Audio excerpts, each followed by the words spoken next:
Детский омбудсмен России оценила комплексную поддержку семей в коме. Анна Кузнецова отметила в своем телеграм-канале, что в нашей республике один за другим принимаются решения по поддержке молодых и многодетных семей.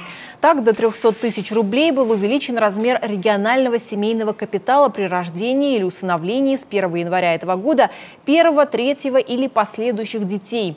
А если же молодой маме еще нет 25 лет, то она получит и вовсе 500 000.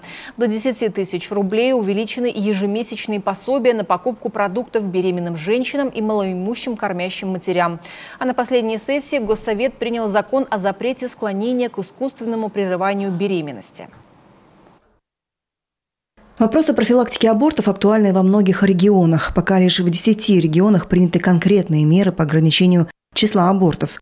Важно отметить, что меры подобного плана включаются в региональную политику параллельно с мерами поддержки семей с детьми.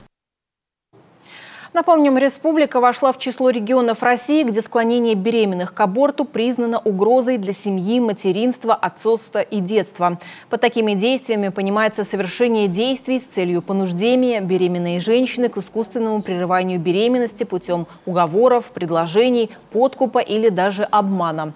Не будет расцениваться как склонение к аборту информирование врачом о наличии медицинских показаний к искусственному прерыванию беременности. Соответствующий закон принял Госсовет Коми. Документ направлен на защиту женщин, в особенности первородящих, у которых прерывание беременности в 20% приводит к бесплодию. Склонение к аборту влечет за собой штрафы для физических, должностных лиц и организаций.